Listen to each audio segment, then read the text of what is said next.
Shalom saudaraku, berjumpa kembali bersama dengan saya Pendeta Jakob Setio dalam program Sapa Jemaat di Rumah. Mari kita masuk dalam hadirat Tuhan, kita berdoa, mohon penyertaan dan berkat Allah dicurahkan atas kita. Bapa, kami menyerahkan waktu renungan firman Tuhan kali ini ke dalam tangan kasih-Mu.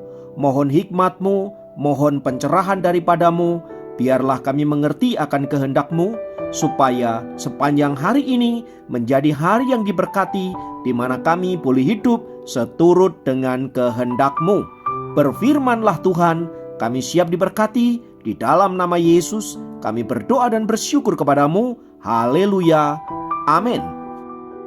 Firman Tuhan kali ini terambil dari 1 Korintus 2 ayat 9.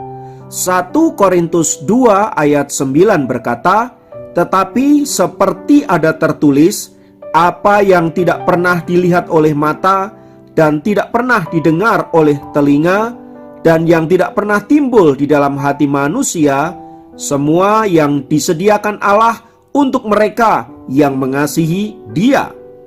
Saudaraku, ayat firman Tuhan di atas dikutip Rasul Paulus dari Yesaya 64 ayat yang keempat.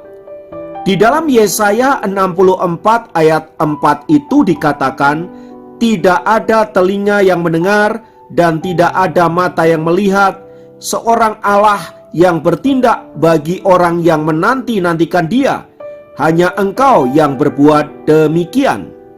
Paulus mengutip ayat itu untuk meneguhkan orang-orang Korintus bahwa keselamatan yang mereka terima di dalam Kristus Yesus adalah sebuah rahasia ilahi yang tidak pernah dinyatakan kepada siapapun selain kepada orang-orang yang dipilih oleh Allah untuk diselamatkan. Jika banyak orang berkata bahwa keselamatan bisa didapat melalui perbuatan baik, kebajikan, beramal baik, meditasi, dan berbagai-bagai perbuatan budi yang baik, semua itu telah dipikirkan oleh banyak manusia. Tokoh-tokoh agama pun berbicara demikian. Tetapi apa yang dilakukan Allah di dalam Kristus adalah sesuatu yang luar biasa. Ia tidak bicara tentang perbuatan baik, amal baik, kebajikan, dan lain sebagainya, tetapi ia berbicara tentang keselamatan yang dianugerahkan kepada orang-orang yang dipilihnya sendiri. Ia pun dengan cara yang ajaib menyelamatkan dengan cara membayar dengan lunas, dengan cara mati di atas kayu salib. Semua ini memang terkesan tidak masuk akal, tetapi Alkitab menyatakan bahwa ini adalah sebuah rahasia ilahi yang belum pernah didengar, belum pernah dilihat, dan belum pernah timbul di dalam hati manusia. Tetapi semua itu justru dinyatakan kepada orang-orang yang dipilihnya dan yang mengasihinya. Saudara, memang kadangkala jalan-jalan Tuhan itu penuh dengan misteri. Kita susah untuk memikirkannya. Apa yang kadangkala tidak kita inginkan, justru Allah memberikannya kepada kita. Sesuatu yang mungkin saja kita benci, kita tidak suka, bahkan memikirkannya saja tidak. Tiba-tiba Allah mengizinkan semua itu untuk kita alami. Nah, pada titik ini saudara-saudara, kita perlu bertanya-tanya dalam hati, mengapa Tuhan izinkan hal ini kita alami?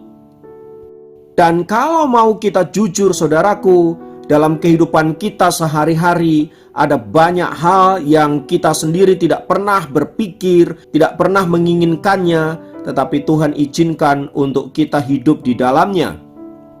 Mungkin itu bicara tentang pasangan hidup, bisa juga berbicara tentang pekerjaan, bisa juga berbicara tentang studi dan lain sebagainya. Bahkan dalam dunia pelayanan pun bisa demikian. Saya sendiri adalah contoh yang nyata. Setelah lulus kuliah, saya tidak pernah berpikir ingin menjadi pendeta. Kepikir saja tidak. Bahkan saya tidak terlalu suka untuk pelayanan di seputar gerejawi. Saya lebih suka bergulat dalam dunia pendidikan teologi. Itulah sebabnya setelah selesai studi, saya memutuskan untuk menjadi seorang dosen dan sempat 3 tahun saya mengajar. Selama saya menjadi dosen, semua baik-baik saja dan saya tidak pernah kepikir untuk meninggalkan kampus dan berpindah ke gereja. Jadi tidak ada alasan bagi saya untuk menjadi seorang pendeta, apalagi gembala jemaat. Namun suatu kali, atas undangan seorang teman, saya diminta untuk datang ke gereja di mana saya pernah praktek. Saya bertemu dengan gembala jemaat di tempat itu, rekan-rekan pendeta yang dulu pernah bersama-sama dengan saya pelayanan. Beberapa majelis juga kebetulan bertemu dengan saya. Mereka semua berkata, "Hai kamu, kenapa kamu tidak bergabung dengan gereja saja? Sudah, di tempat sini saja. Ayo bergabung dengan gereja kami." Bahkan, tak sampai di situ, seorang rekan bahkan langsung mengajak saya untuk kunjungan jemaat. Mereka bahkan sepakat agar saya tidak pergi kemana-mana dan langsung bisa pelayanan di gereja itu. Menanggapi semua itu, saya hanya senyum-senyum saja. Tetapi kemudian saya berpikir untuk merespon ajakan teman-teman itu. Saya pikir bolehlah kalau saya hanya membantu pelayanan di gereja. Tetapi luar biasanya, sejak saya ada di gereja itu, saya tidak pernah bisa meninggalkan gereja. Bahkan saya memutuskan untuk meninggalkan status saya sebagai seorang dosen dan kemudian bergabung penuh waktu di gereja tersebut. Meski awalnya saya tidak berminat dan saya pikir hanya membantu saja, tetapi lama-kelamaan hati saya, pikiran saya mulai terikat dengan pelayanan gerejawi. Bahkan Tuhan membawa saya kepada pengalaman-pengalaman iman yang luar biasa justru ketika saya melayani di gereja Tuhan. Pelayanan di gereja ini tidak hanya membuat saya untuk melayani sebagai seorang full-timer, tetapi juga membentuk rohani saya, membentuk wawasan-wawasan saya tentang gereja Tuhan, tentang hidup kekristenan, dan yang luar biasa, Tuhan membentuk saya untuk lebih mengenal Dia secara pribadi. Saya bahkan berani mengatakan, di pelayanan gerejawi itulah saya benar-benar mengalami pertumbuhan iman, pengenalan akan Tuhan yang lebih sungguh. Bahkan Tuhan melatih dan mendidik saya untuk menjadi seorang leader di kemudian hari. Sungguh ini sesuatu yang tidak pernah saya pikirkan, tetapi Tuhan izinkan untuk saya jalani. Saudara, Anda mungkin juga punya pengalaman seperti yang saya alami. Anda mungkin tidak mau ada di tempat di mana Anda sekarang jalani. Anda kepikir untuk mencari tempat lain, itu mungkin pekerjaan, mungkin itu studi dan lain sebagainya. Tetapi percayalah bahwa Allah jauh lebih memiliki rencana yang baik untuk Anda. Dan apa yang hari ini Tuhan percayakan untuk engkau kerjakan, saya percaya sebenarnya Tuhan sedang ingin engkau ada di situ. Sesuatu yang mungkin engkau tidak suka, engkau tidak tertarik, tetapi engkau dibentuk di dalamnya, engkau lebih mengenal Tuhan, engkau lebih bertumbuh, dan engkau lebih menjadi pribadi yang bermakna. Tidakkah itu jauh lebih penting, saudaraku? Oleh sebab itu, melalui renungan firman Tuhan di atas, saudara, mari kita terus belajar mengenali jalan-jalan Tuhan, agar apa yang kita jalani sungguh sesuatu yang memang Allah mau untuk kita kerjakan, supaya di dalamnya Anda bertumbuh, Anda boleh berbuah, dan bahkan menjadi dewasa di dalam Tuhan.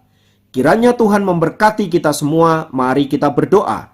Tuhan, kami memang tidak mengerti jalan-jalan-Mu, tetapi kami percaya bahwa Roh Kudus akan menolong kami, menuntun kami untuk mengenal jalan-jalan-Mu lewat berbagai peristiwa yang kami alami. Ada banyak hal yang Tuhan izinkan untuk kami jalani, dan kadangkala semua itu tidak kami inginkan. Tetapi kami mau belajar taat, karena kami tahu bahwa rencana-Mu adalah rencana yang baik. Terima kasih untuk kebenaran firman-Mu. Tuhan tolong kami semua, agar sepanjang hari ini menjadi hari yang diberkati oleh Tuhan. Terpujilah namamu, dalam nama Yesus kami berdoa, haleluya, amin. Demikian program Sapa Jemaat kali ini. Sampai jumpa dalam program Sapa Jemaat yang lain. Tuhan Yesus memberkati.